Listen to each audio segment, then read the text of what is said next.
It's really great to see you. My name is Winston Berkman-Breen. I'm the legal director of Protect Borrowers.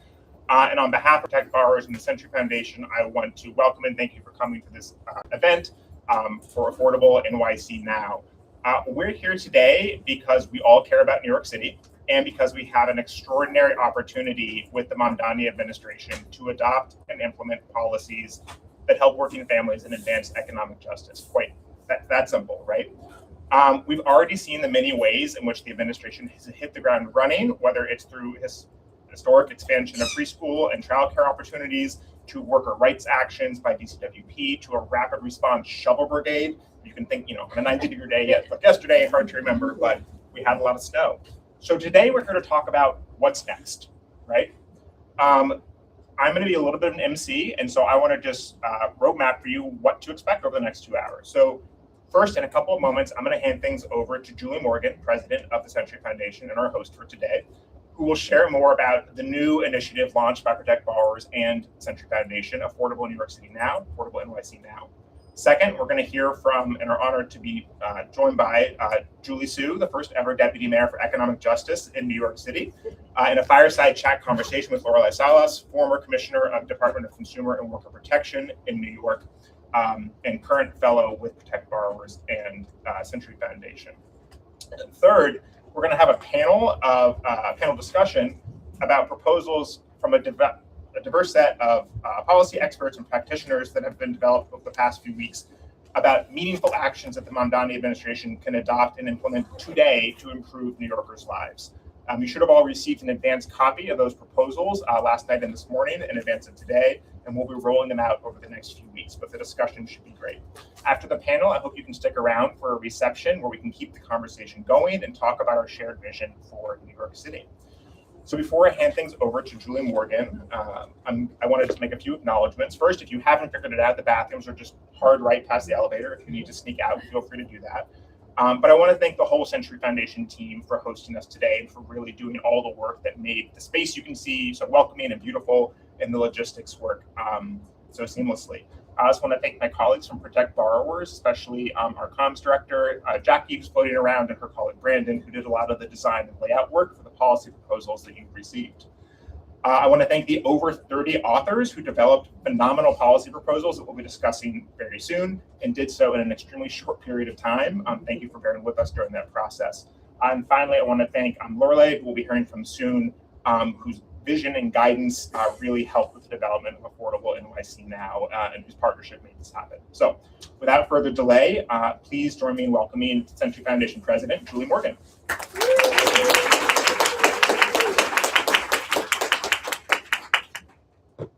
Thanks so much. And, I just want to say welcome again to everyone for being here. As Winston said, I'm Julie Morgan. I'm the president of the Century Foundation. And for those of you who are a little bit new to Century and to our work, we're an independent think tank committed to transformative solutions that change and improve people's lives.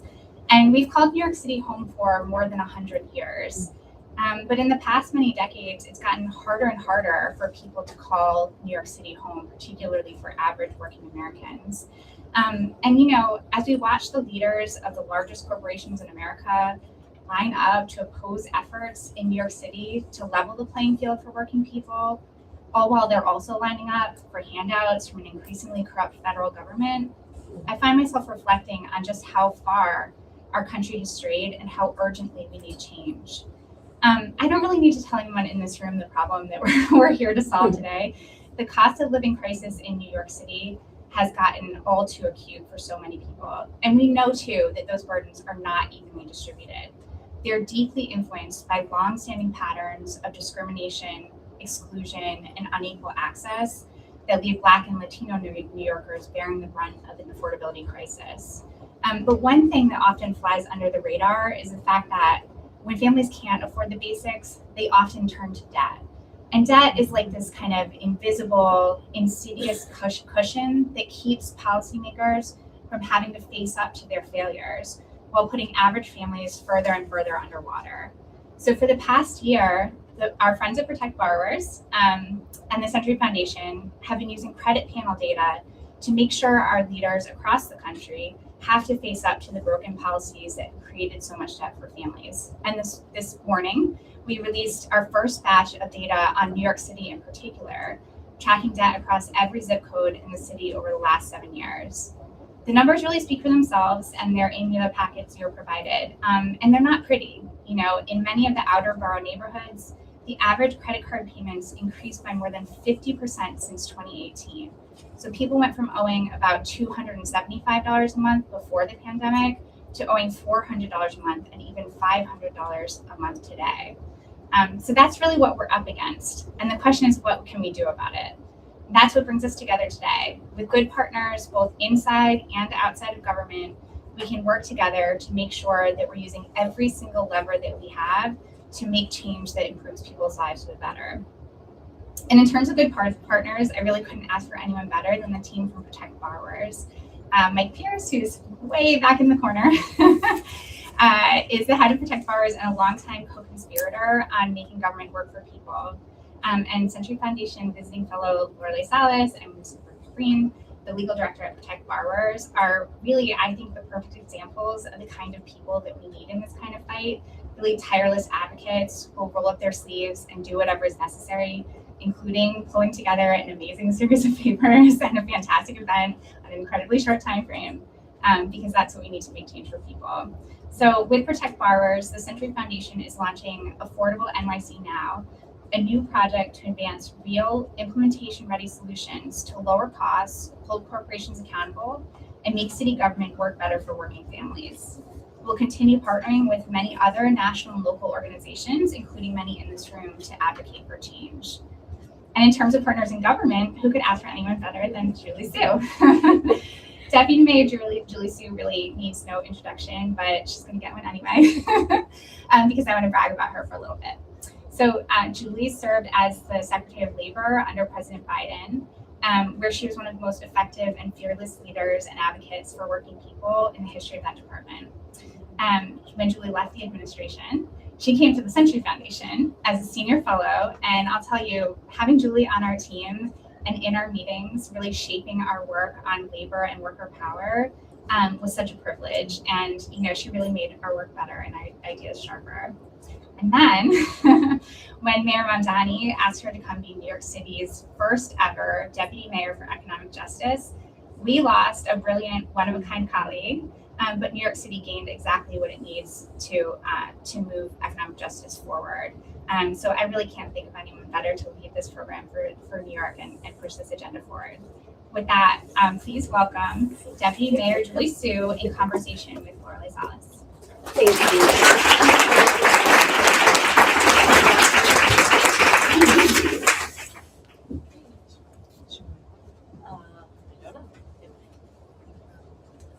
Do I need to turn it up? Yes. Can you guys hear me? Not through. Oh, there we go. Okay. Thank you. Say something, Deputy Mayor. Hello. Oh, it looks like he is on. Hello. Say something. Hello. Hi, everybody. Okay. Okay. Ready? Ooh, I'm very loud. I'm very excited to be in conversation with you. It's not great, right? The way it sounds. And we turned him on too long.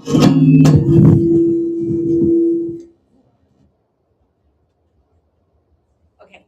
No. I mean, we can try to project.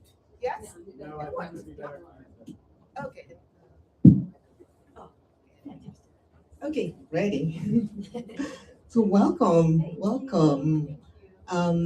Happy to be here with you and with this really amazing group of people. We have a room full of folks who work really hard in their, they've been working for years, to put together these thoughts and ideas. And we have what we hope to be maybe the first report of many. But let me ask you first, how's the job going? Okay, so I'm so excited to be here. As Julie said, the Century Foundation was where I got to kind of find my footing after being in the Biden administration. And it was such an extraordinary environment to be in with Julie's leadership, with the thinking around how to advance a robust and ambitious policy agenda in the face of just really all the horrific things that were happening on the federal level. So I just really wanted to say thank you for that, and thank you for all the continued work. I will say, I never expected to live in New York City. It was not in my plans in general. But like so many of you, I think, I was definitely swept up in the just the everything about who this mayor is, who he was during the campaign, and how much excitement there was about him from New York City, of course, but also from the nation and around the world, and the clarity with which he described what was needed in our world, what was needed from government, and what working people deserved. And so I'm here, and I'm a new New Yorker. I've just been here for about 3 months, and it's so hard. And people laughed about the question because it's such a big question, really. So I will say it's going well in the sense that I think that we have done some big things that many people said were not going to be possible, right? The childcare is one of them. But so are things like balancing a budget that was, right, like a big fiscal crisis that we inherited in a way that reflects our values as an administration.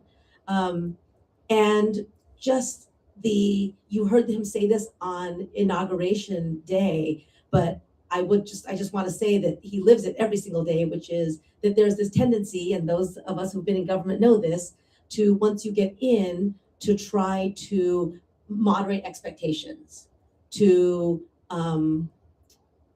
don't set your sights too high, because if you fail, people will ridicule you ruthlessly for it.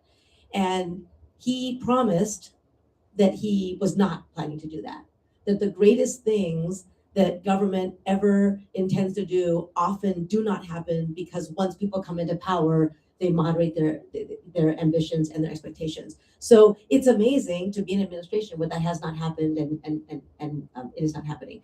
But I will also say it's really hard. And again, people who've been in government know this. And it's, I think, especially hard because what Mayor Mamdani has said he wants to do, and what I think everybody in this room works toward, is such a fundamental realignment of the way our economy and our world has been working for a very, very long time. And so you can expect that there will be resistors and opposition to that, including just like systems that have been in place for a very, very long time. And so that part is hard. The hours are very long, and it is, we feel a great sense of urgency to succeed and know that there's a lot at stake.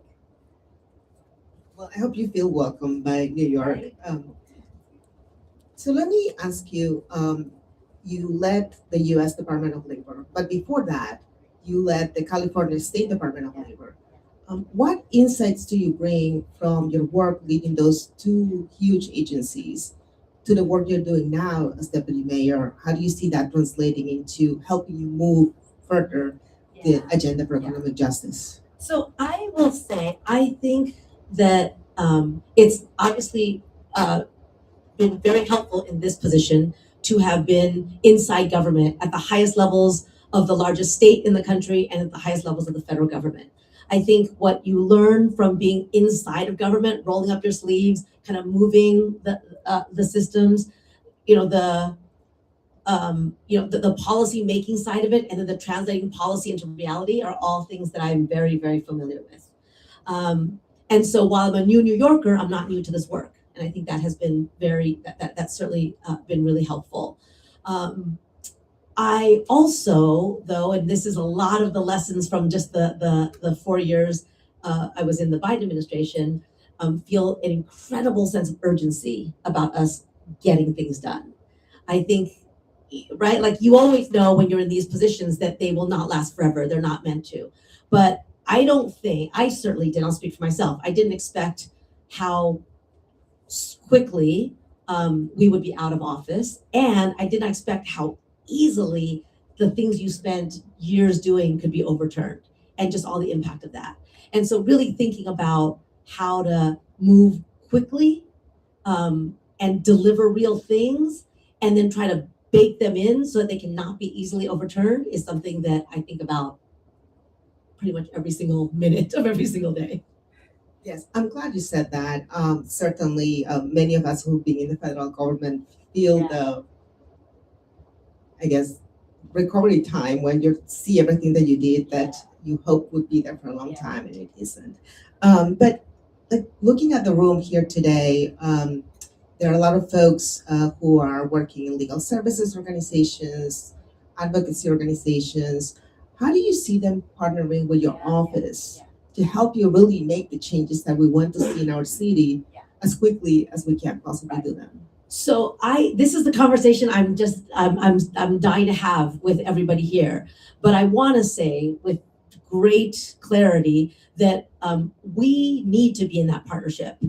I don't know that I've ever been in an administration where the principal believes and understands that so clearly. I think that's because of who he is and his background, who his natural circle of people are. They're different from those who've sat behind that desk in City Hall and who've been welcomed into the rooms where policy decisions are being made. And it's something that I believe very strongly, that government functions best when it functions in partnership and collaboration with community-based organizations, with working people directly, and with communities like this one.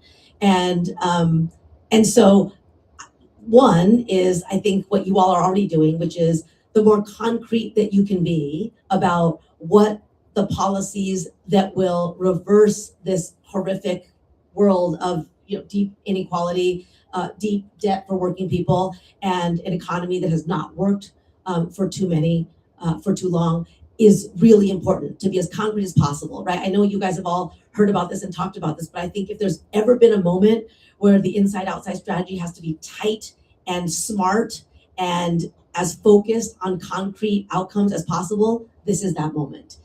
So being really concrete about what can be done.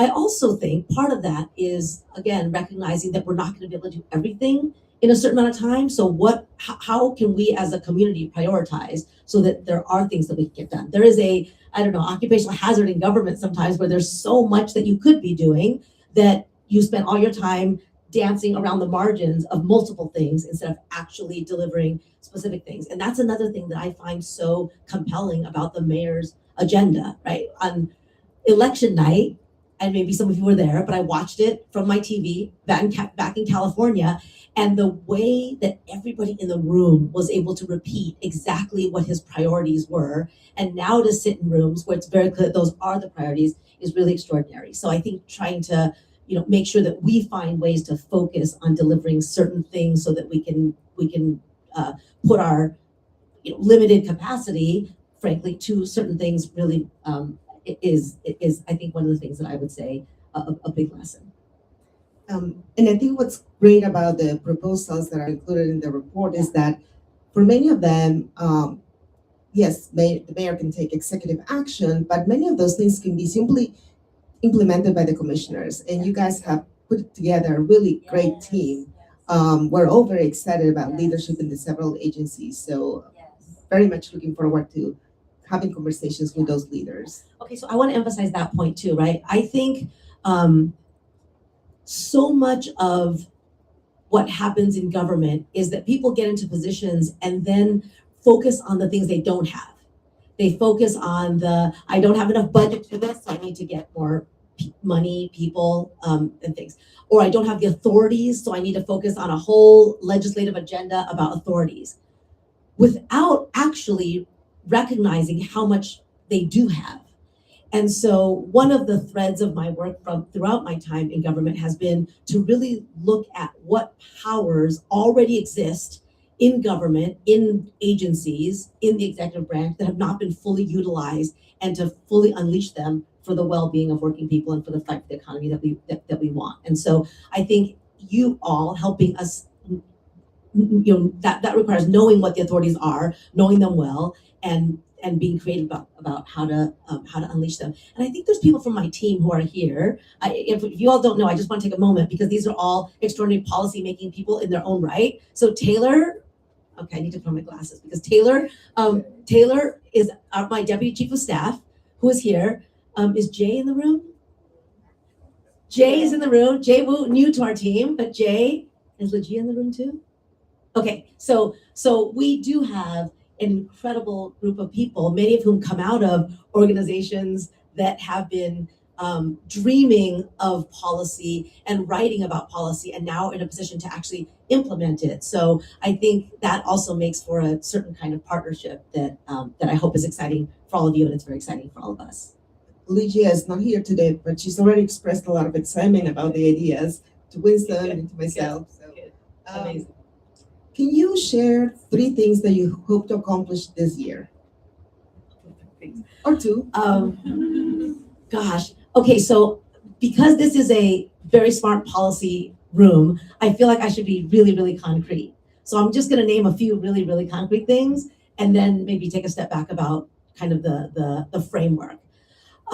So by the end of the year, we want to identify a location in every borough for a city grocery store. And I think you all heard that this is, bringing down the cost of food and making sure that healthy, affordable food is available in every single community is really, really important. Now, we're under no illusion that 5 stores across the entire city is going to solve all of that, but it's a really big, important down payment. And one of the things we hear back from people all the time is like, well, that's not really the city's role. And my answer to that is, I can't think of a better use of the city's capital, space, capacity, and talent than to make sure that working families can actually have food on their table. So that's one.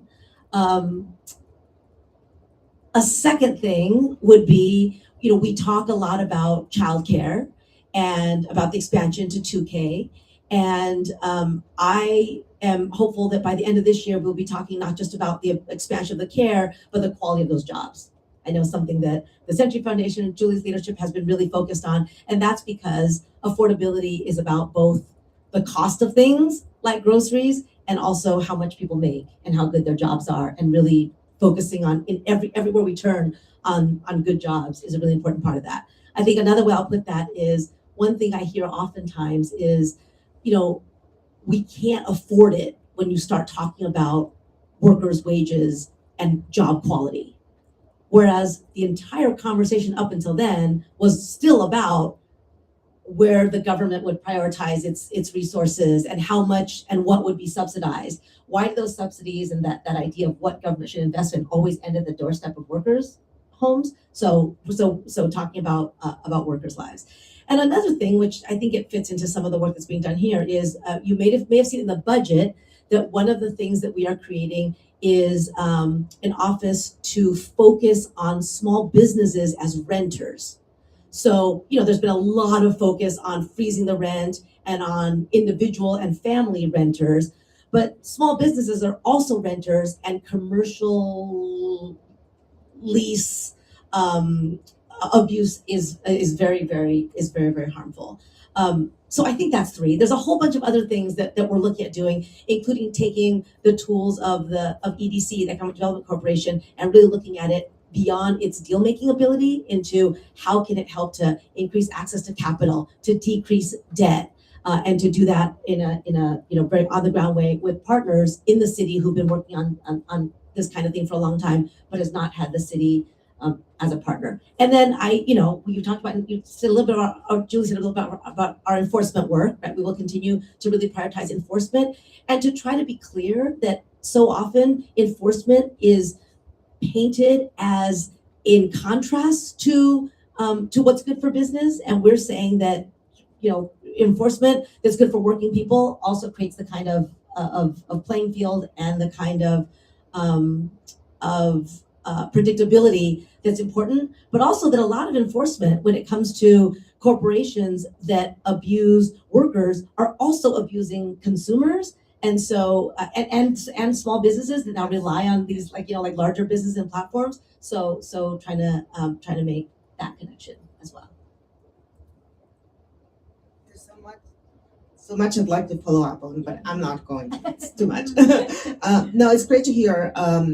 There are at least a couple of proposals in the report about ideas on how to make it easier for small businesses to succeed in the city. So it's great to hear that you are working on that too. So how will you measure success 3 years from now, 4 years from now? Oh, right. So I have one more thing for the end of the year, which is that one thing that we really want to do is try to, building on the mayor's own singular ability to communicate, is to find much more effective and accessible ways to talk about the economy as it is today, right, with the kinds of data that we know is there, but the economy that we want, and to do that in a way that that is resonant and sort of easy to that is, just to own this for ourselves, a much more clear and easy way to do that than usually takes place around policy tables. So how will we measure our success? So, I go back to the mayor's own priorities. I think that, we've said, he's been very clear, and we all know that we need to do the things that he has said, right? So, by the end of the year, we want to identify where those grocery stores are going to be. By the end of 4, we want to have opened a grocery store in every single borough. So with each of those, there's those kinds of measurements. But maybe I'll take the step back here and say, one of our measures of success will be how much working people have informed our policies, and how do we measure that? So, for example, earlier today we had workers in City Hall sitting around a table talking about the hazards of heat. And as many people know, as you know well, or there is not a heat standard that protects workers in New York City, New York State at all. There are in other states, and at the federal level, we worked on one that would have applied everywhere, and we didn't finish it. And now this administration has decided they're not going to do any of it.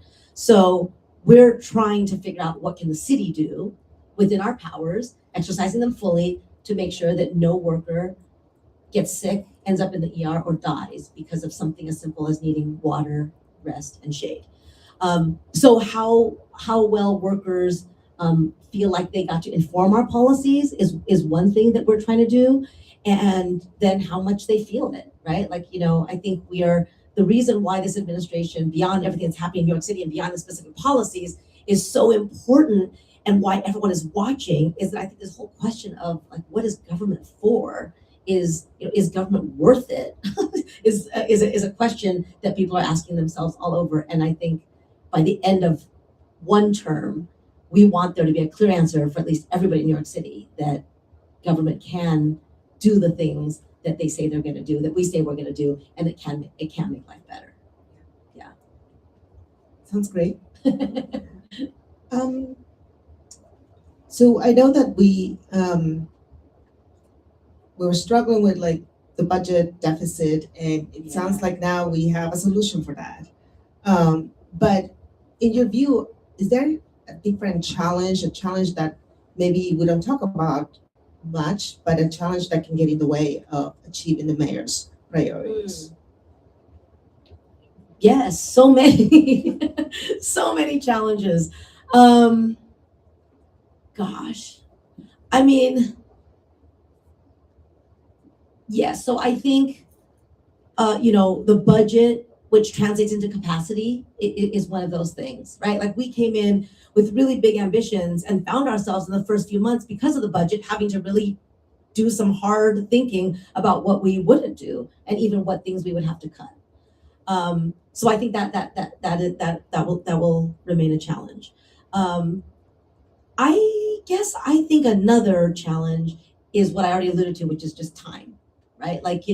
Some of the things that we want to do are actually going to take some real time. Let's just talk about building housing, right? Much of the things that we're saying we're going to do are not going to come to fruition. They're not going to be, it's not going to be done within a 4-year time period. So thinking about what can be done more immediately is important, but also keeping our eyes on the ambitious things and knowing that time is a factor. I mean, we're talking about things like, cutting red tape and, right, speeding up approvals. But the reality is that many of the things that we want to do are going to take some time. I mean, I guess I'm not saying anything insightful. Everybody knows these. I was going to say the politics, obviously, right? The resistance, the opposition. I guess, I'll say one of the things is just the noise. There's so much noise around any one thing. And it's hard, it can be hard to separate the noise from the real work. And then it can be hard to break through the noise to talk about what the real work is. So maybe I'll say that as a thing, that maybe it's like also something I would ask for everybody's help with doing, which is like charting a clear course and then staying on it regardless of the noise, and helping to sort of like get the truth out amidst all the noise. There's a lot of noise. It's a lot of noise. Yeah. Yes, Yeah. yes. Yeah. I was thinking about your comment about the municipal groceries, and it may take a few years, right, to Yeah, get them open. yeah. But thinking back to COVID, it's great that we're thinking about this now, because God forbid we get another situation where folks are struggling to find the products they need at prices they can afford. That's right. And I wish we had had those groceries back then. So yes, there's urgent work, but there's also work that's going to be needed in the future. That's right. That's right. Well, let me ask you, is there anything about New York City government or just the city in general that has been a surprise to you? So I will say I love New York City. I love living in New York City. I love walking in New York City. I love taking the subway. Let me think if this is a surprise. I will say that I think people are both more positive and friendlier than your reputation. Am I right about that? Yeah, okay, thank you. I didn't want to seem naive in saying that, but I feel like that's true everywhere I go. It's true in, the really good people that I get to work with. It's true, but in like just everyday random interactions too. And I like find that lovely and super exciting, because I feel like that's another example of how the reality is different from the noise. And I think there's just so many people who have said to me, but also said to us as administration, like, what can we do to be helpful? How can we make sure that you succeed? And I feel like that is, it's incredible. And it's, because I'm not from here, most of what I hear from my people is like, how do we get a Mayor Mamdani in our, where I live? But I feel like here there is a sense of real hope and excitement about him, and I loved it. Once you start liking New York, it's really hard to leave ever. I've heard.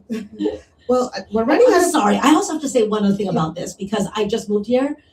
So I know this is going to sound crazy, but it is very expensive to live in the city. The affordability agenda is very, very real. Yeah, it's very real. So I should say that also. Glad you're on the job. I saved the most difficult question for last. Have you chosen? Do you now know what your favorite pizza is? Pizza. Oh, Do you eat pizza? I don't know. I'm open to a whole bunch of suggestions about that. Great. Yeah. Well, thank you so much. Thank you. Really a great pleasure. We're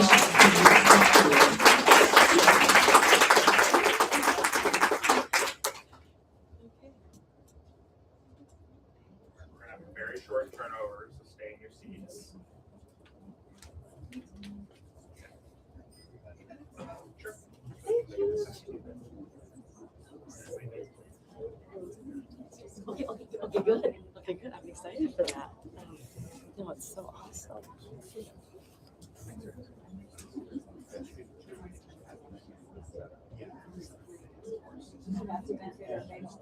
I thought that was the last question.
Yes, yes.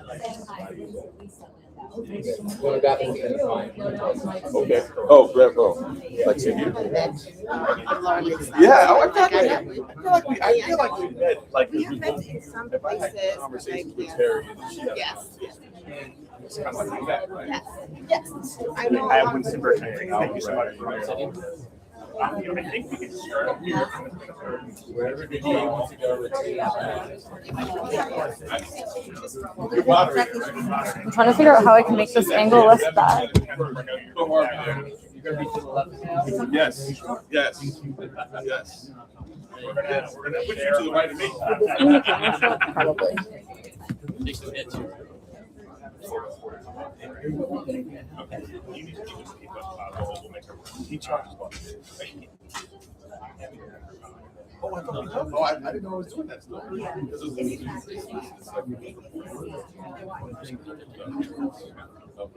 You told me that. So I thought you shot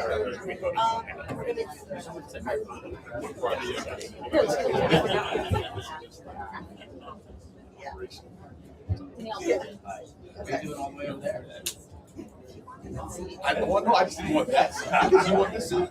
I just didn't want the hot seat. That's the hot seat. It is. All right. Right next to the moderator. I think we can get started. Can folks hear me all right? I've got handheld one. That's a great question. How about now? How about now? Okay. We'll adjust.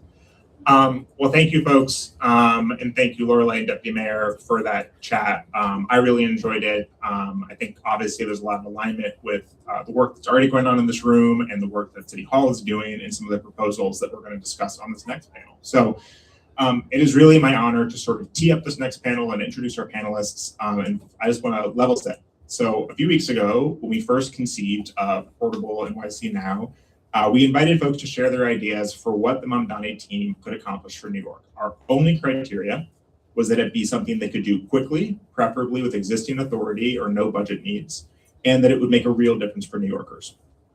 Flash forward to today, and we have nearly 24 shovel-ready policy proposals to help families, workers, and small businesses across the city. And what we're going to talk about, I'm going to do my best to try to talk about all of them, but you all got an advanced copy of these written proposals, and I encourage you, it's really great reading. Each is just about 3 to 5 pages. A lot of the length, I promise, comes from the endnotes because we fact check ourselves here, and there's really great links if you want to do the endnotes, but do flip through them. I think you'll find them really interesting. As a New Yorker, let alone as a policy expert or as an advocate, I think you'll find them really interesting. And over the next few weeks, starting today, we're going to be rolling them out in thematic waves to the public. So the advanced copy you got is the whole compendium, and you'll see them released in sequences. So we're, again, very lucky to have a number of the authors of those proposals. Can I, by raising hands, can folks self-identify if they wrote one of the proposals for today and that we're going to talk about? Also, join me in, thank you all. Thank you for your contributions, for your ideas, and also for putting up with us on a really aggressive schedule. Now, all the folks who raised their hands have little colored dots on their name tags. And so at the reception, please go up and introduce yourselves, ask them about their paper, hear their ideas, right? Okay, so that brings me to our panel. So we are very lucky to have 3 of the sort of most committed and brilliant policy experts and advocates and public servants in the city here to share their perspectives on these policy proposals. I'm going to introduce each of them, and then we're just going to start talking about these ideas. And I really want to empower the 3 of you, who I'll introduce in a second, to just talk about these as New Yorkers who care. You may happen to be the DA, you may happen to be a council member, you may happen to be a former city, state, and federal official, but you're also New Yorkers at the end of the day, right? Right. the list really go on. So because your bios are very impressive and long, I'm going to try to do them quickly so that we can get to the substance. So Alvin Bragg.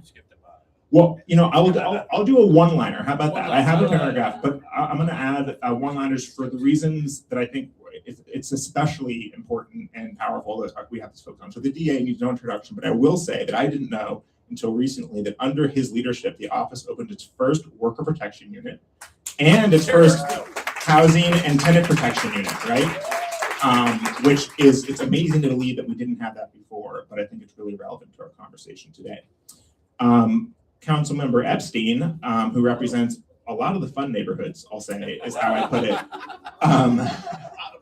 has been a really great partner to many of us in the room when he was in Albany, and we are so excited to have him as a city council member here in New York City, and we are especially excited that he is the chair of the City Council Committee on Consumer and Worker Protection. So help me welcome Councilmember Epstein as well. And you just heard from Lorelei Salas, but I will give her a little bit more time because I think she's really poured a lot into today. So before, during the Biden administration, she was the supervision director at the Consumer Financial Protection Bureau. You heard elements of that on the fireside chat. She's also one of the most knowledgeable policy experts I know, let alone about New York City. Before CFPB, she was the commissioner of the Department of Consumer Worker Protection here in the city, worked for the New York State Attorney General's office, worked at Make the Road, worked at Catholic Charities. There are others that I could keep listing. She's a former leadership fellow at government from the Open Society Foundation, currently a fellow with Deaf and Protect Borrowers. So with all that out of the way, I want to jump in. I really do encourage you to read these, but I think you'll get the gist of some of the proposals even if you haven't had a chance to read them. So there are several proposals about ensuring compliance with federal, state, and local workplace protections through different means. And taken together, they describe a city that is much more aggressive about making employers play by the rules than other places. Barry Gerstein from NYU WAG Labor Initiative is making their compliance a condition of keeping a license or permit so that employers face real liability and real costs if they don't comply with work protections. Ted Merman and his colleague Shulman Dashan from Berkeley Center for Law and Economic Justice similarly propose that the city should use procurement powers to ensure best practices. So DA Bragg, your office has found, your words, that the specter of incarceration can often change behavior in ways that civil penalties cannot. Do you think that the licensing mechanism or the threat of losing a contract taps into the same psychology? And what do you think it would take to make these mechanisms credible here in New York for worker compliance? Yes. So first I have to salute my dear friend Terry Ellen Gerstein, who's the architect of not just our worker protection unit, but many across the country.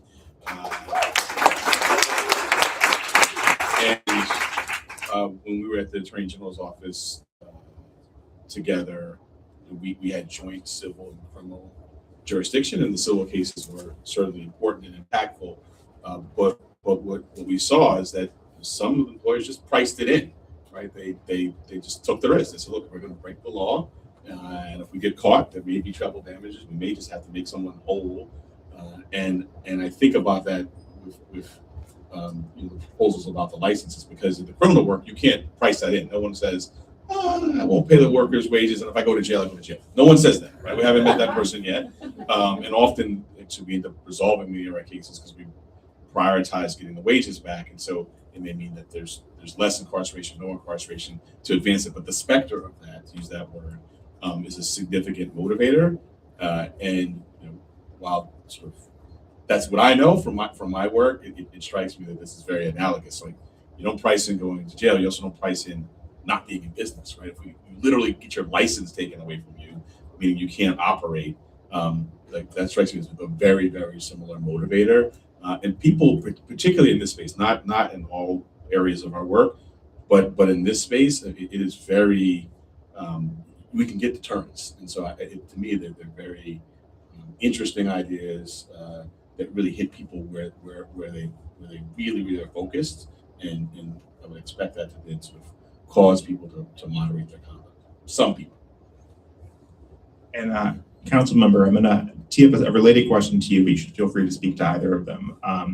So our colleagues from Make the Road, Diego and Elizabeth, who are also here in the room, argue that New York City has some of the strongest worker protection laws, but they don't always get enforced due to agency capacity or backlog or budget, whatever the case may be. So the council last year passed a pay equity reporting law, specifically to fill a gap from a Trump dismantling a federal tracking system that would do similar things. Now that the data exists, however, Diego and Elizabeth are calling for the administration to use those data to identify potential targets, prioritize, etc. That doesn't necessitate having more resources, but it would certainly help. So does the council have an appetite to fight for the agency budgets it needs to act? And again, you feel free to respond to that, to Terry's proposal. But from the council posture, how do you see the city's role in worker protection?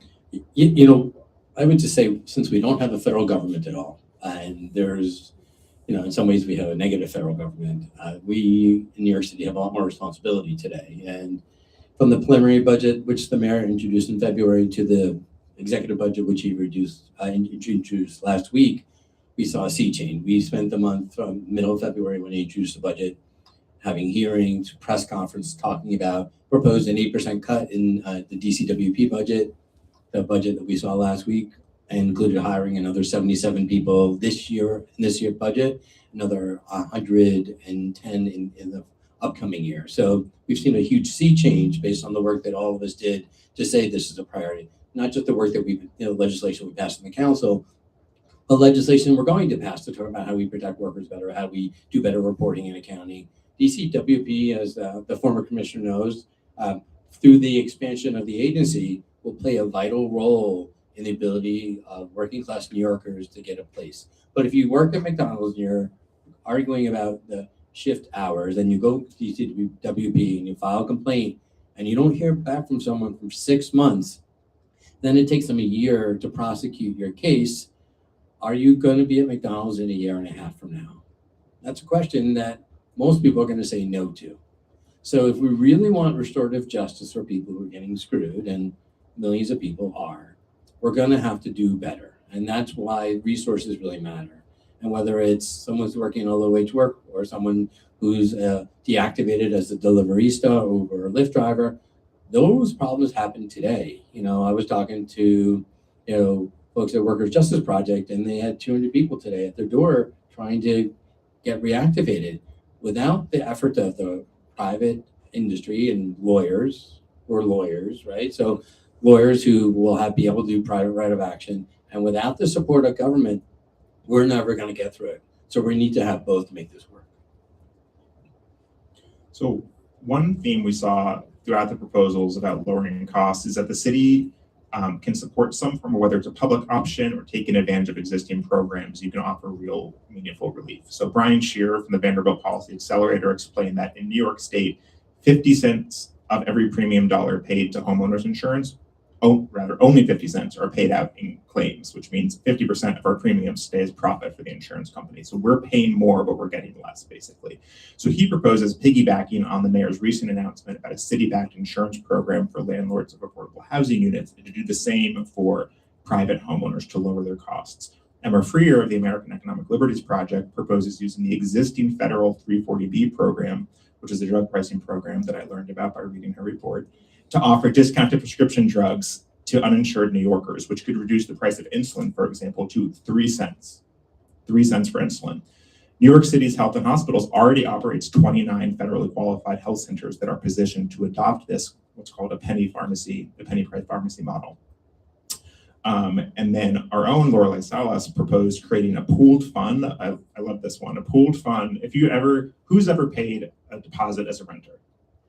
Don't you sort of feel like you're just burning money? Am I ever going to get this back? However long I'm in the lease, is it the right amount? So she proposes setting up a centralized fund of security deposits, both to provide an administrative oversight and mechanism to make sure that people who should get their deposits back get it back in a fair way, but also so that the city can harness that interest that's sitting on these accounts and raise what she calculated is hundreds of millions of dollars. And what's brilliant about it is someone in the world already does it. And she explains how this is working in Australia. So all of those proposals, again, are about smart, easy public option or accessing existing programs.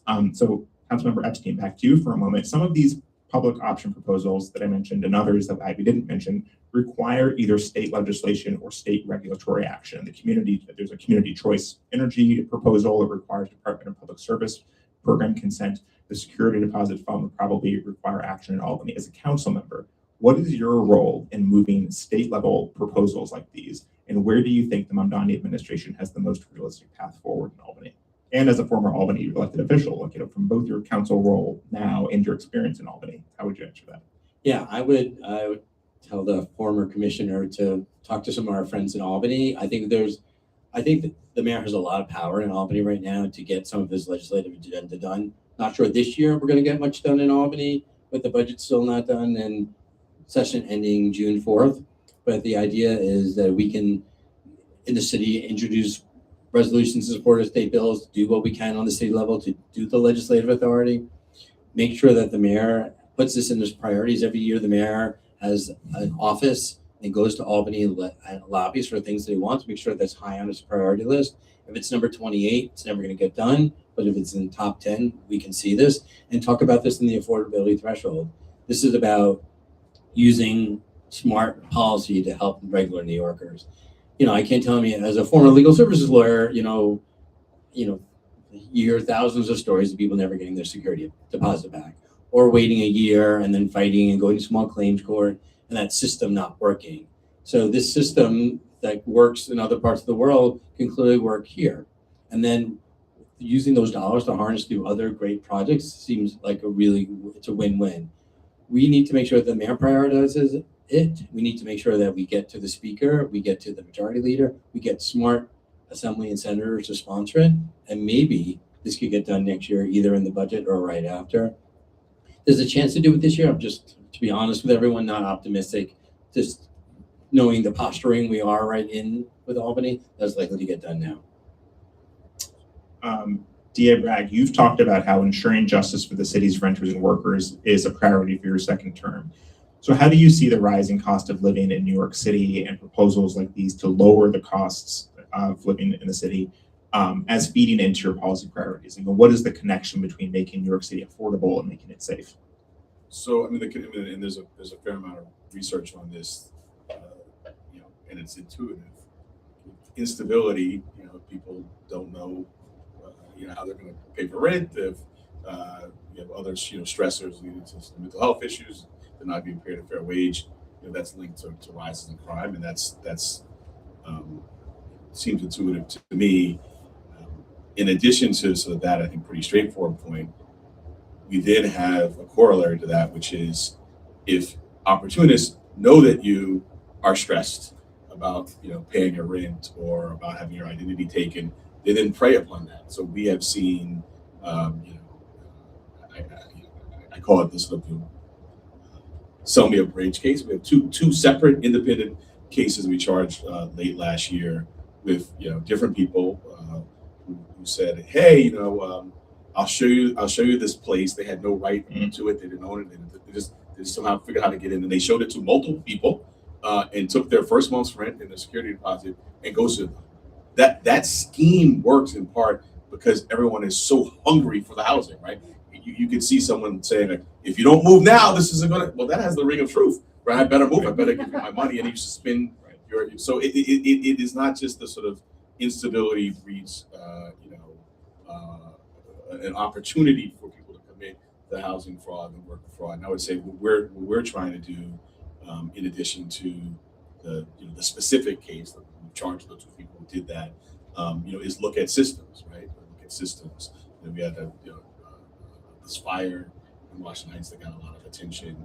We charged the person who we allege directly led to it, but the question is, what are the systems and structures that led to that more broadly? Are there criminal tools for that? If not, are there civil? And so thinking about things broadly that way is what we're trying to do with these offices.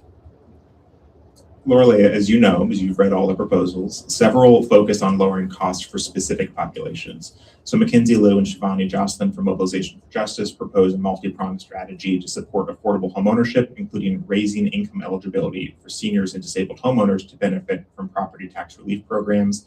Elise Nussbaum, Fitzgerald Restituo, Tamika Howell and Ivania Amora from Neighborhood Trust Financial Partners also propose a multi-pronged strategy to support low moderate income New Yorkers, including removing credit barriers to accessing HPD units, like having a recent bankruptcy making you disqualified for the housing lottery, and a proposal for emergency loan funds operated through CDFIs. Kirsten Keefe from the Institute for College Access and Success outlines a coordinated mayoral strategy to support students, including allowing re-enrollment at CUNY even if the student has an outstanding debt, and streamlining resources for students. So Laura, these proposals share a common thread: existing programs that were well designed but may have been allowed to calcify or that otherwise are failing to reach their intended populations. From your experience running a city agency, why does that happen? And what does it actually take to get a bureaucracy to update a number, a policy, or a procedure that's no longer working? Can I answer my own question? Yes, please. No, I'm going to answer the question. I just want to say one thing, just because Councilmember Epstein reminded me about this. When he was in Albany, and this is why I think many of you who are in the room today should consider they're running for office or working for government at some point. Because when he went to Albany, he was able to get DCWP, the agency, docketing authority, which is not necessarily a sexy piece of legislation, right? But during COVID, he got us this tool that without the docketing authority, we could not turn our judgments into real, like, wages and money back to consumers and workers, right? And so he was our champion. He understood why that mattered. And I'm forever grateful, and thank you for the advice that you have now for me. But I'll say one thing, or a couple of things about this. I mean, most people who go to work in government, they really care about the work that they're doing. For the majority of them are going to want to do the right thing. So it's not really about lack of will, right? It's oftentimes it's up to the leadership. Like, to me, it's like a leader maybe hasn't done enough to explain and get people to buy in on why this matters, right? Why changing this form is going to mean that tenants are going to be able to access certain services, right? Folks really want to do the right thing, but they need people need to be brought into that, why the solution is something that they need to embrace. And so I'll say that it's an issue with leadership. You can have a very small agency, and DCWP was a tiny agency with a big portfolio of work, and still try to use whatever tools you have in place to do good work. So things can be done, and you heard the deputy mayor say this. She is hoping that all her agency commissioners are going to do their job of figuring out what tools they have at their disposal to really bring justice to consumers, to workers, small businesses. So I think it's a challenge oftentimes when you don't have all the resources you need and you want, but you need to get your staff to understand why you need to make some changes, right? And people are really happy to come along if they trust your values and they know the direction and the expectations. And I know, Councilmember, you have to leave us in a moment, so I want to sort of give you one last question to think about, both to share with us, and I want to make sure you've heard it, because I think it's a really phenomenal proposal. So I think we all know about deed theft. As folks probably know, it takes many forms, but the bottom line is it's when a homeowner has their home ownership fraudulently transferred, usually to an LLC. This is happening especially with older homeowners, and especially in Black neighborhoods where folks have put their wealth into their homeownership. So Joseph Rubella and Chris Fasano from Legal Aid Society, who I know are here today, propose an upstream solution to this to basically make it cost prohibitive to engage in deed theft. They propose a 100% property tax transfer amount on a deed being transferred to an LLC, with the opportunity to rebut that and show that it's a legit transfer.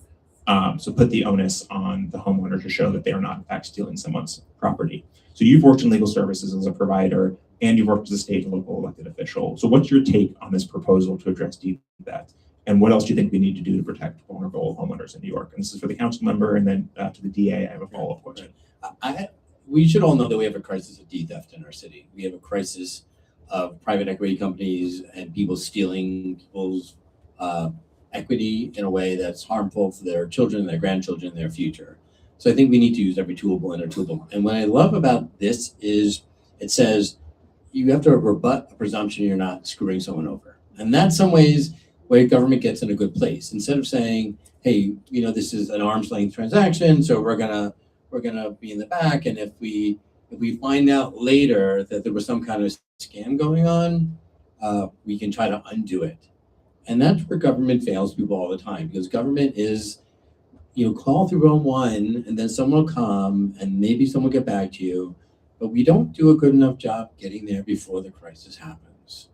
And I think what we see now is the opportunity with this mayor and this administration in this moment to be like, this Office of Mass Engagement is about how do you get to people first to tell them what's going on, to get them engaged. This is exactly that same moment of like, okay, we know bad things are going to happen to good people, but the way to prevent it is to, one, do education up front as much as we can to prevent deed theft. Two, if we see sales happening, what do we as government do to make sure there's enough checks? We've done that a lot on the foreclosure prevention side, where we've said, okay, someone's being foreclosed on, they need help, they need lawyers, they need services, they need support. But we're not doing it enough in the deed theft world, and I think this is a really good moment to say, you who want to buy this deed, maybe it's a legitimate transaction, just let's prove it to all of us. I think there's a lot in that space the city should be doing right now. And I also want to say that, I have a fabulous DA, so thank you, Alvin, for who you are. But he's the one to go out and say, if you screw people over, we're going to find you, whether it's your harassing tenants. So this is a really good space for our DAs and our state legislature and our city council to kind of be partners in saying, we have a problem, and if we have a preventative solution, this is just one great idea. That I think there are a lot of other good ideas around how we help homeowners not to get in those situations. I think these are I love this path forward that we're talking about. Thank you. And I want that's actually a great segue to the DA, and I know that Councilmember, you might have just slipped out, but deed theft is usually just a crime, right? We talk about it like it sometimes isn't a crime, but it's just a crime. It's in the name, deed theft, right? But law enforcement is often, not always, but is often once a crime has been committed, right?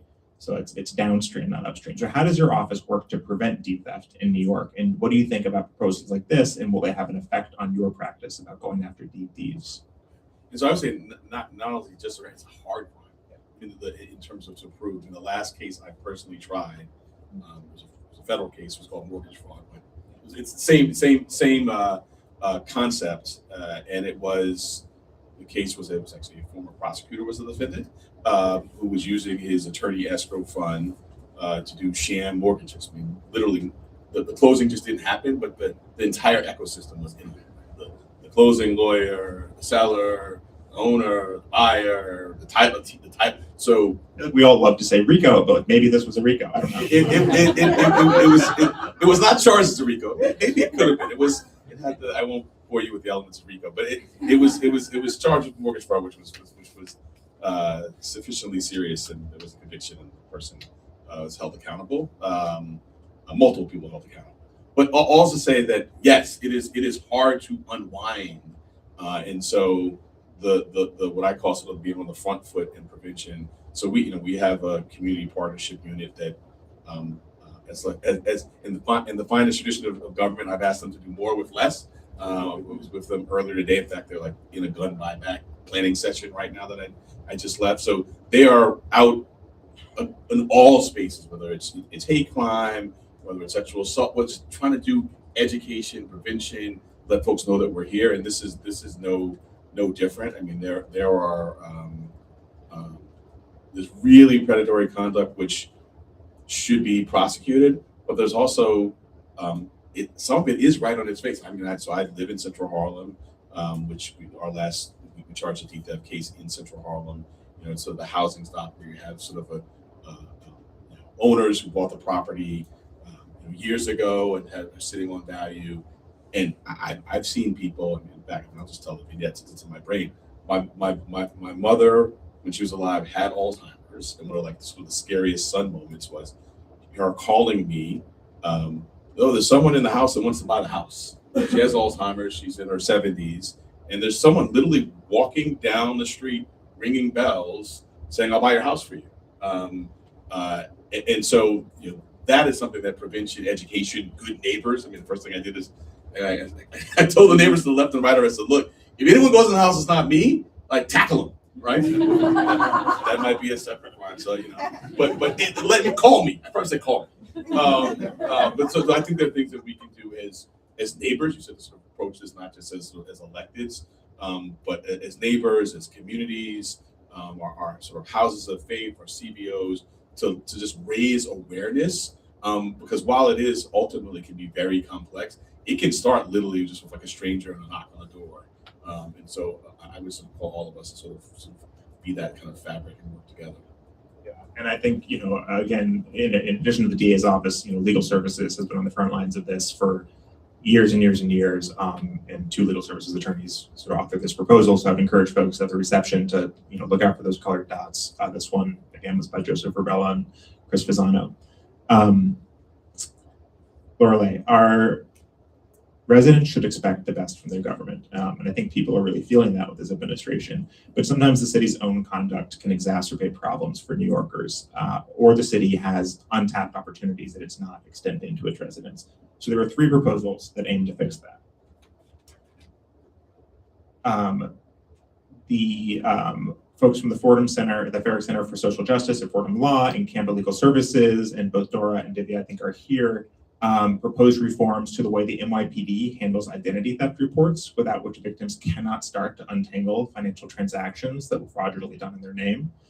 Darrell Frazier from Fines and Fees Justice Center proposes changing the way the city collects its own public debts owed to it by its residents, including by allowing more reasonable and affordable payment options. New York Legal Assistance Group's Andrea Ashburn explains how powerful it would be for the city's DCWP to publish more information about sewer service and about the process servers that it licenses, so that folks, again, on the front lines of dealing with sewer service cases can use that information. So these proposals are not just about government efficiency, they're about making the city work for the people that it serves. So you've worked both in, not both, but all of NYC nonprofits in the city and the state and the federal government in law enforcement and in non-law enforcement roles. And from this uniquely comprehensive point of view, why is it so hard to get a government institution to recognize when its own conduct is part of the problem? And what does it take to change that from the inside? The first part of the question is a tricky one, right? I mean, in some cases, obviously, if the conduct that the agency or the office engaged in maybe wasn't necessarily right, or you don't want to necessarily admit to the wrong. Fear of liability, right, could be one reason. But I do think, going back to your earlier question, you find, at every level of government and also within just nonprofit organizations, you have the same challenges, right? To try to change processes that at one point were perfectly adequate and maybe even optimal, right?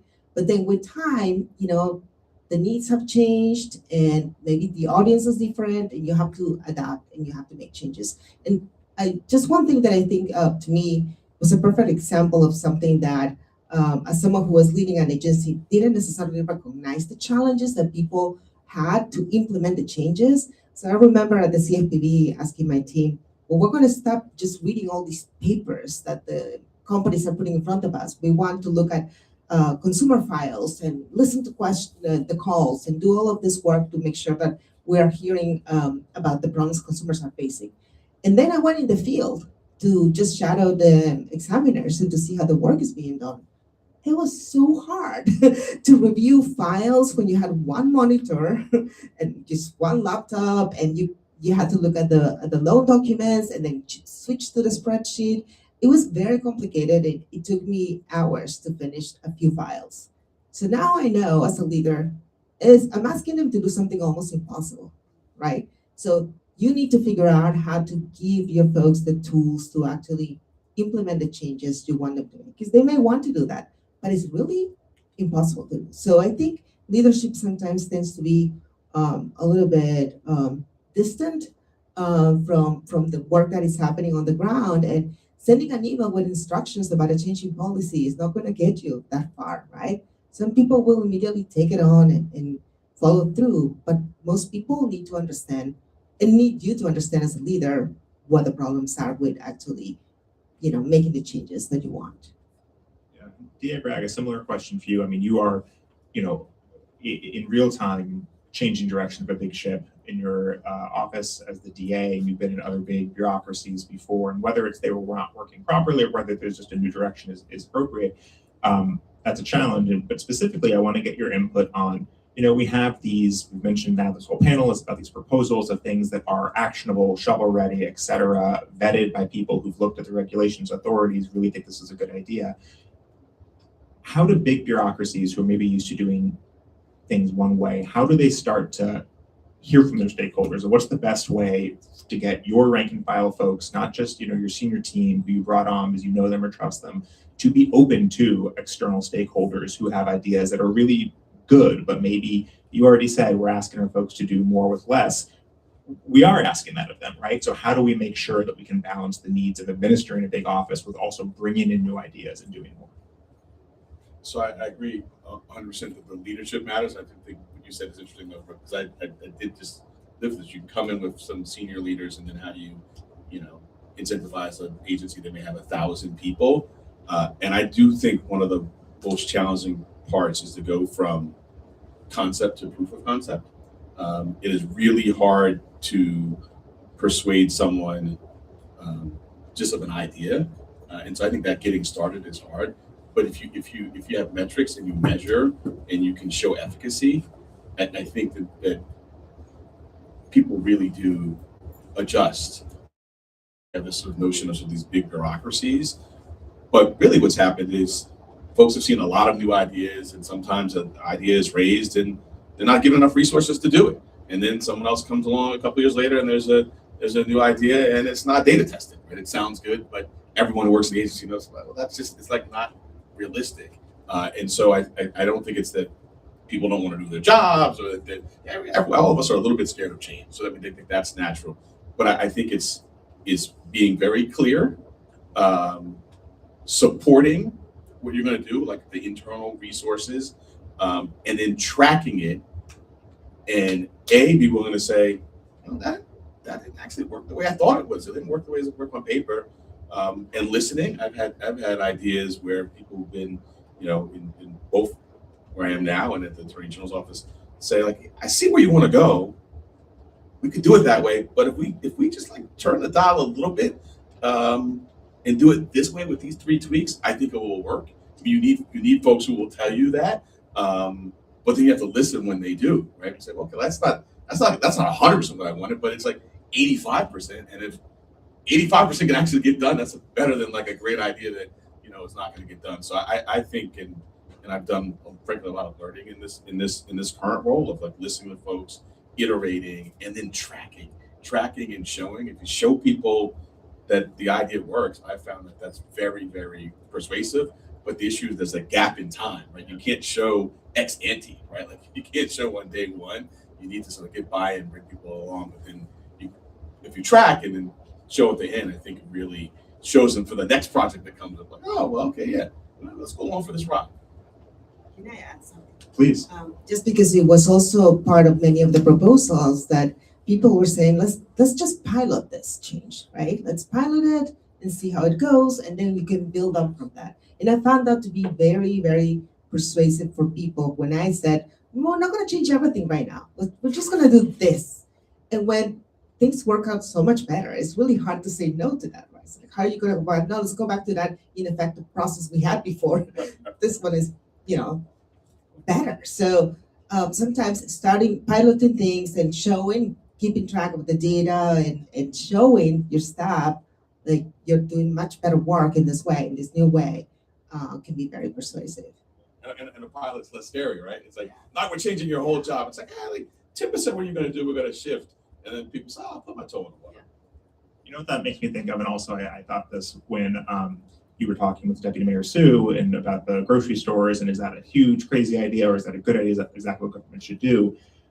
We all have such short memories, right? Something that seems totally amazing or revolutionary in 10 years will become the norm and the status quo. And I think about that almost every day when I go in the subways and I see those little time tickers.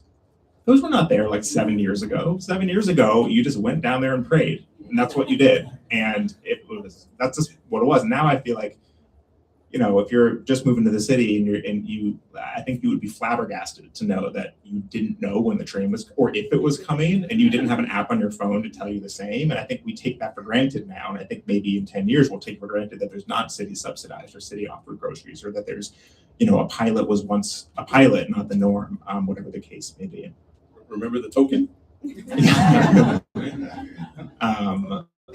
The Metro card is about to go away the token. Yeah. Yes, that's right. You can still carry one of your Right, exactly. You can get your hands on one if you want one. Yeah. So, I have just sort of another round or two before. I don't want to be standing between us and reception, but another theme related to lowering costs, and Lorelei, I'm going to direct this to you, is about taking existing government resources and funds and making sure that they're going to local communities, whether that's small businesses or CDOs or CDFIs, and not just to larger, well-established businesses. And ensuring that New Yorkers are able to enroll in programs that they're actually eligible for. If they're there for them, but maybe not, they don't take advantage. So Lindsay DeGoda from Small Business Majority is calling for an audit of which businesses are currently receiving the city's tax subsidies and other incentives, and to reevaluate them to make sure that local small businesses are getting their fair share. And that EDC should use its programs to incentivize landlords to offer long-term commercial leases. So it was great to hear the Deputy Mayor raise that concept when she was speaking with Lorelei. And Kate Selden from Solar One proposes a set of actions that the city can take to lower costs through clean energy, including a system by which HRA could assess existing beneficiaries of its various programs for eligibility for energy program bill relief programs, then proactively send those New York City residents, HRA beneficiaries, the information and documentation they would need to apply to and enroll, basically make it, prefab the application for them. So Lorelei, the council member and you co-authored an op-ed last year calling for a deputy mayor for economic justice as a new role, which the Mamdani mayor ultimately adopted with Julie Su. So how do you see proposals like this, which are about rethinking city resources and distribution rather than enforcement, and about, frankly, asking HRA to do things beyond its actual authority, identify state programs that HRA existing beneficiaries should benefit from? How is that part of economic justice and the economic justice agenda for you? And I actually think that you don't sacrifice enforcement, right? But you still need to think about where you're putting your money as a city. And so when I read the proposals about getting CDFIs to be backed by the city dollars, so that the CDFIs then can offer small dollar loans to New Yorkers and small businesses. I mean, right now, folks need the money, and they're going to use buy now, pay later products and wage access products, and those really crappy loans that DoorDash is dangling in front of them. Restaurants are hearing about this, right? And it's just going to continue to deepen the debt crisis in New York. So it's a very smart investment for the city to actually, fund, CDFIs in this way, so that they can be actual safe loan products that people can access when they need it most. And then they need to do both. I mean, they need to also enforce the law against these predatory actors who are taking advantage of New York consumers, New York workers, and taking their earnings away. So it's doing both things, but recognizing that today people are struggling and they need money, and that's something that they're going to have to get. And if there's no option, right? Because you can't just say, don't use these products because they're predatory when there's no other option. So New York City has to create those options. We're almost running up on time, so I'm going to give the DA and Lorelei, put them on deck for a second if they have any closing words or any reflections or thoughts on the conversation, the proposals, the whole operation here. But I want to talk about one final proposal and then give you all a bit of a homework assignment and sort of future partnership opportunities, which is that Carolina Rodriguez, director of the Community Service Society of New York's Education Debt Consumer Assistance Program, argues that the city should adopt a new indicator for financial well-being, and that it should conduct analyses at the zip code level using that indicator to identify communities in need and then deploy resources as needed, depending on that need to that specific community. So on the one hand, this is a novel idea. While on the other hand, it's probably what we think government's already doing, right? But unfortunately, I think it's not. And so what I want to empower you all to do is to think about how Julie Morgan from TCF started off. And part of the Affordable NYC Now is that we're going to be doing more New York City consumer credit panel data dedicated to New York City neighborhoods and issues. And I'm going to invite you to think about what those questions should be, right? Data tells stories, but we need to ask the right questions and partner with us and think about what are the indicators we should be looking at? What are the neighborhoods we should be looking at? What are the policy problems that we can propose to solve those? So read Carolina's proposal, look at some of the data that's in the forward of the compendium that was published and shared with you today and will be released sort of over the next few weeks, and continue to work with us and partner with us on those ideas. So DA and Lorelei, I hope I bought you a couple moments to get your thoughts together. And Lorelei, I'll have you start with the mic and then pass it on. So a few years ago at the DCWP, we started looking at student loan debt, and we partnered with the New York Fed to look at how in each neighborhood we could see where students or borrowers were struggling, right, to pay their debt. And we were then able to use our financial counseling resources to go to those neighborhoods and start linking folks to the loan repayment programs they were already eligible for, but which was super hard to navigate. And that's actually Queens Public Library. I think I am very excited about this project. I mean, it's obviously horrible to see like the amount of debt people are carrying and having to deal with, but it's going to give us a really good idea where we need to put our resources, our time as a city, and also for like organizations who are, needing to put together like grant applications, right? You're going to know where the need is the highest, and you're going to be able to show it to your funders. So I don't know if I have like profound conclusory remarks. I want to answer a question you asked Please. before, and then maybe make an odd budgetary, additional policy proposal. So on CBOs, I think that's just a remarkably important point, like local CBOs. So we do now annual anti-gun violence grants. This will be, I guess, our fourth year, and we've structured them differently each year, but to try to incentivize the local grassroots. I know my neighborhood, I know the folks there. These are youth grants, and we've tried to structure them to sort of incentivize pairing up so that a bigger organization can partner with a smaller one. And I've been go and then sort of visit them throughout the summer. And those partnerships and the value in sort of government and CPOs. So you'd asked a question about that. We have so many examples. I was in a meeting earlier today where with some state funding, we're doing early intervention on domestic violence cases in Washington Heights, with a local CBO there that is supporting survivors. And we each bring something to the table. And so I think as we sort of looked at what government can do, it is leveraging the folks who are really right on the ground, but then also supporting them. And sometimes that means not making the grant process so onerous, but again, measuring it, having metrics. So that's the answer to your question. The one that's sort of the unanticipated, I realize Councilmember Epstein's left, I'm not in a budget hearing, and I'm not even saying about my own budget, which is even odder for me. But I do think when you asked the question earlier about consumer protection, worker protection, the enforcement agencies' budgets often aren't a part of the affordability or the social justice discussion. And so then what happens is, and whatever the issue you care about, I don't have all the numbers from it, but if you care about, let's just say campaign finance, what's the campaign finance board's budget, right? The same thing for worker protection. And across the board, I would say the Department of Investigation, right? The number of cases, I've spent a lot of my career on public integrity, like procurement dollars not going where they're supposed to go. And so if you care about whatever the issue may be, I did a case earlier in my career where, people were supposed to be teaching, sign language to DOE students, and instead we're putting it in their pockets, right? That's just money that doesn't go to those students. And time again, we see that. And there are cases that are hard to bring, but I think when you bring them, you really have a chilling effect on people not doing it again. And then the money gets taken back if it's still available and goes to where it's supposed to go. And so I just, that may be sort of from my own self-indulged corner of the world, but I think that it was in some of your questions. I just wanted to underscore it because if we don't fund the agencies that do that enforcement work, money goes where it shouldn't go, and then it's not called out, and it just continues. Well, I think we're going to go full circle because all roads somehow lead to Terry Gerstein. And we started your introduction with her. She actually wrote 2 proposals with her co-author, Jason Solomon.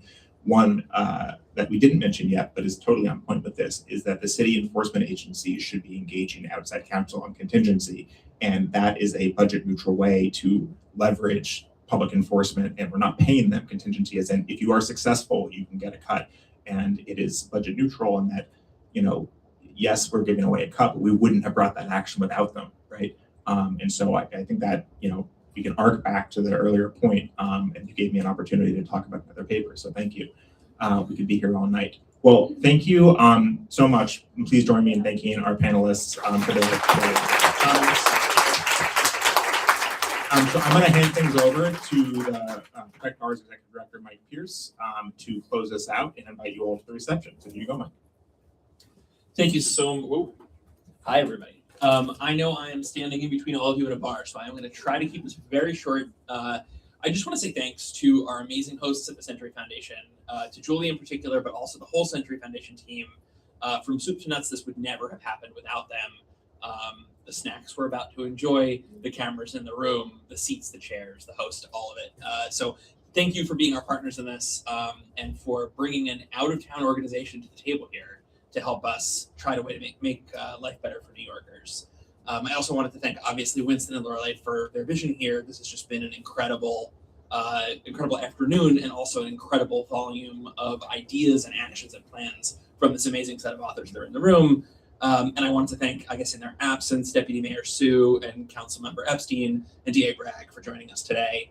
Thank you, everybody. We are really excited to be here. I do just want to end by saying, we're not a multi-issue think tank. We're a tiny nonprofit. We are in the trenches every day, talking to people that are struggling with debt, representing them in court, trying to find a way to make life easier. And we spend a lot of time thinking about debt, both the literal debts that people are in, what that means, who's not doing their job that results in somebody taking out a buy now, pay later loan to pay the groceries or to pay a medical bill, but also the figurative debt that government owes all of us.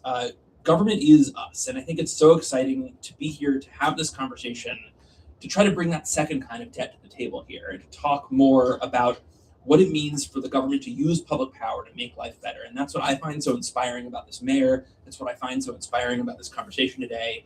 I think most of the people in the room agree with me, but I just really am very grateful for the opportunity to learn from all of you brilliant people, and to be able to try to get your ideas into the world, into the hands of people that can use their power to do something about it. So I'm going to end on that note, and I'm just going to say thank you one more time to the amazing team here, my team too. Jackie Bilson's running around somewhere right up front, who is responsible for so much of from the design to the execution of this event too. And I just wanted to say thank you to everybody that worked on this. Thanks for having us. Thanks for coming.